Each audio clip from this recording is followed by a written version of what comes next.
Real people, real confessions, the stories you weren't supposed to hear. Welcome to Beyond Reddit Stories. I never thought I'd admit this out loud, but I work out way harder when hot girls are around. Doesn't matter if I'm mid-set or about to drop dead from a leg day burnout if she walks by. Suddenly I've got the strength of a Greek god and the discipline of a Navy SEAL, but that's not even the weird part. Okay, before anyone jumps to conclusions, yes, I know how that sounds. Like I'm some gym bro with a protein shake in one hand and a mirror in the other, flexing for attention. But that's not me, I swear. I'm not even that in shape. I mean, I go to the gym regularly. Sure, but I'm not sculpted or shredded or any of the adjectives fitness influencers toss around like confetti.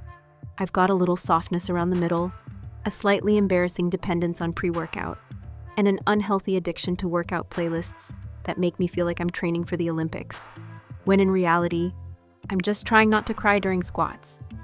But here's the thing, I show up, I put in the work. Most of the time, the trouble starts when I'm not alone. It took me a while to admit it to myself, but I work out differently when attractive women are at the gym. It's like my inner caveman takes the wheel.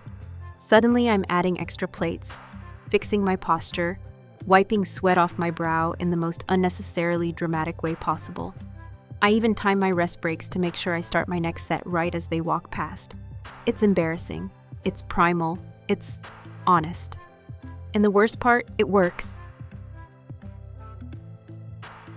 Not in a hey, she came over and gave me her number kind of way.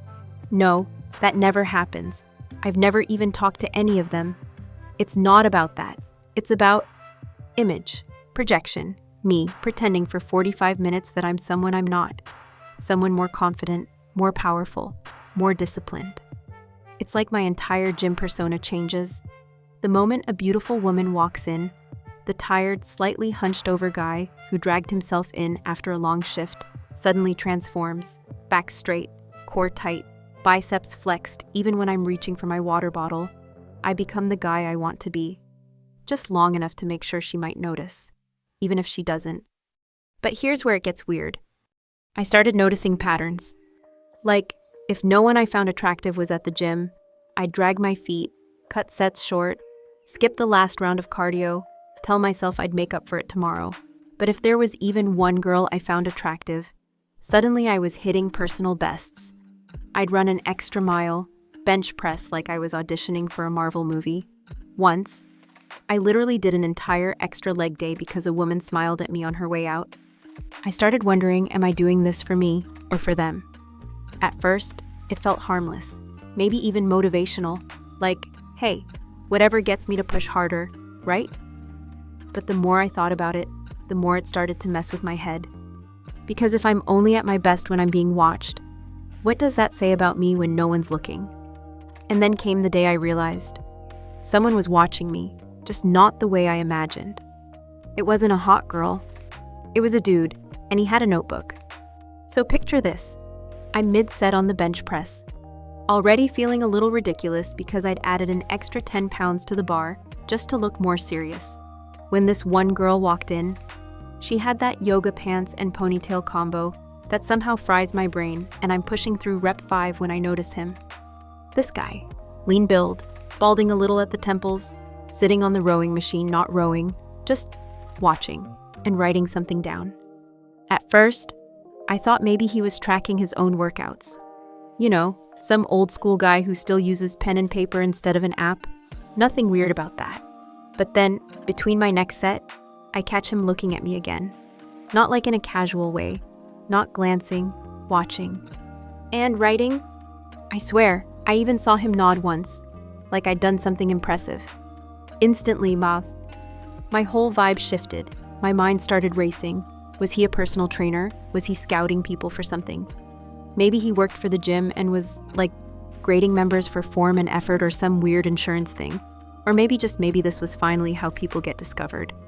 Yes, I know how that sounds. I watched too many movies.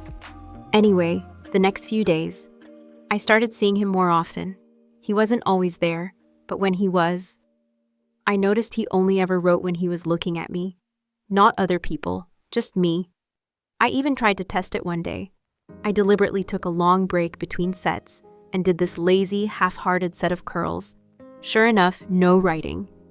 But the second I tightened my form, threw on a little extra effort, and pushed through a clean set of weighted pull-ups, scribble, scribble, scribble. So now I've got a new motivator. Forget the attractive girls, now I'm being evaluated by some mysterious gym dude with a notebook.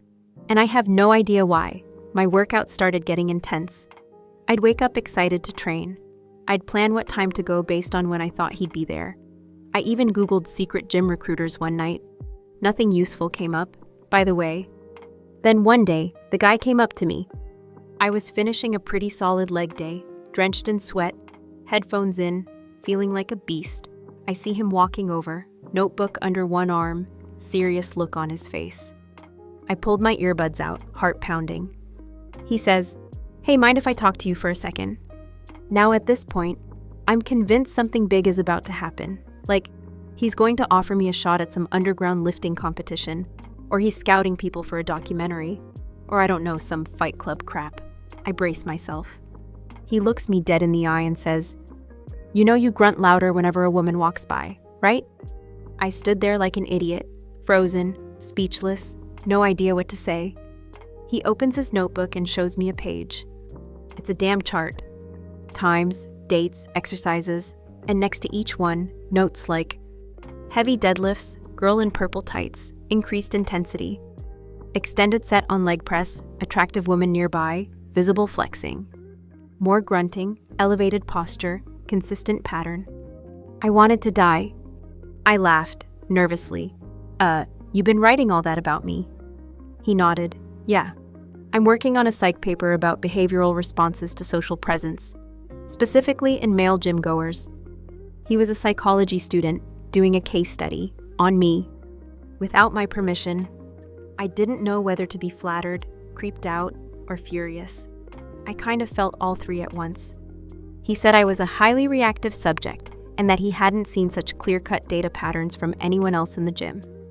Great, I was a walking stereotype. A human lab rat with a bicep curl addiction and fragile masculinity. I told him, as politely as possible, that maybe next time, he should ask before tracking someone's behavior like they're a zoo animal. He nodded like that was fair, apologized, and walked away, calm as ever. And I skipped the rest of my workout and went home to have a very long, very awkward conversation with myself in the mirror. Because deep down, he wasn't wrong. The thing about being called out really called out is that it sticks to you. Like gym sweat in a cotton shirt, it lingers. I couldn't stop thinking about that notebook. Those notes. The way he had documented every flex, every grunt, every minor spike in testosterone-driven overcompensation I'd ever projected into the weight room. It was like looking into a mirror that didn't lie. The next few workouts were weird. I kept looking over my shoulder, half expecting him to be there, scribbling something like "subject shows signs of shame, performance drop after confrontation." But he wasn't there. He had vanished, his data apparently complete. And with him gone, so was my motivation. I walked into the gym and suddenly everything felt heavy in the wrong way. The dumbbells mocked me. The barbell stared back like, "Don't even try. Bro, I wasn't pushing harder. I was just pushing, slowly, barely." The hot girls were still there, doing their thing, earbuds in, headphones on, minding their own business. But I couldn't focus anymore. I was hyper-aware of myself, every movement, every sound. I caught myself grunting and immediately stopped mid-rep like I'd just insulted someone's grandma. One morning, I stood in front of the mirror after a set of curls and saw my own face. Not the pumped-up, endorphin-filled, imaginary fitness ad YouTube version, just me, sweaty, red-faced, slightly self-loathing. I looked ridiculous. And yet under all that self-awareness, there was something else, a strange, creeping relief. Because for the first time, I was starting to ask myself, why do I come here? What am I really trying to build? And the answer wasn't just muscles. It was worth, it was presence, it was identity. I had built this version of myself around other people's eyes, their imagined judgment, their silent admiration, their attention. The idea that someone was watching made me work harder, not for progress, but for performance. For applause I never got, for a role I never auditioned for. But when no one was watching, when there was no notebook, No pretty girl, no imagined audience. I floundered. That realization hit harder than any PR ever did. So I made a decision. I started going to the gym at weird hours early morning, late at night, when it was mostly empty, no cute girls, no grad students with clipboards, just me, the weights, and my demons. And it was hard. At first, I didn't push as much. I didn't grunt. I didn't posture. I didn't care if my shirt clung to my love handles. But slowly, the workout started getting better. Not more dramatic, not more Instagram-worthy, just better. I started noticing things I never cared about before. My breathing, my form, my recovery time. I learned to listen to my body instead of perform for invisible judges. I stopped staring in the mirror and started closing my eyes during sets just to feel the motion. And yeah, sometimes I still go harder when someone attractive walks by. I'm not a monk. But now it's not the reason I lift. It's just background noise. And the weirdest part, I kind of miss the notebook guy. I wonder what he wrote in his conclusion. I wonder if I passed, or if I failed spectacularly. Or maybe he was never testing me at all. Maybe the whole thing was a test I gave myself without even knowing it.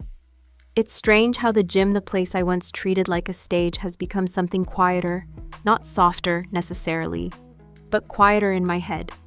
The clanking of weights still echoes, the music still thumps, but the noise inside me has shifted.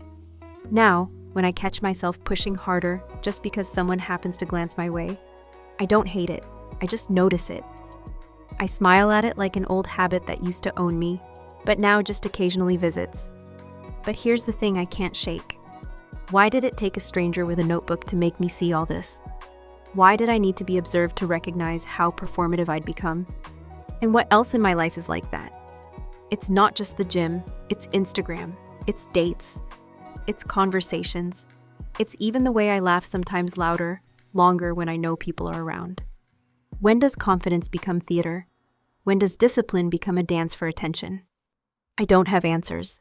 Not really. All I know is, we spend so much time building a version of ourselves that we hope looks strong, appealing, put together, but I wonder, if no one was watching, if there were no audience, no mirrors, no imaginary cameras, who would we be? Would we still lift? Would we still smile? Would we still care? Or would we finally rest? That's the part that keeps me up sometimes. Not in an anxious way, but in that quiet, middle-of-the-night type of wondering that feels too big to answer in one sitting. And maybe that's okay. Because sometimes, the most honest work doesn't come from motivation, but from silence. If this story made you pause, even just for a moment, if it made you think about how much of your life is lived for others' eyes, then maybe you're not alone. Maybe we're all just trying to figure out who we really are when the world isn't watching. If that's a journey you're on too, I'd love to have you stick around. Hit the like button if the story resonated with you. Subscribe for more real talk, raw stories like this. Stories that don't always have clean endings, but leave you thinking. And if you've ever had your own gym moment, that turning point where something clicked, drop it in the comments. Let's talk about it. Because sometimes, the best conversations happen after the story ends. Thanks for listening.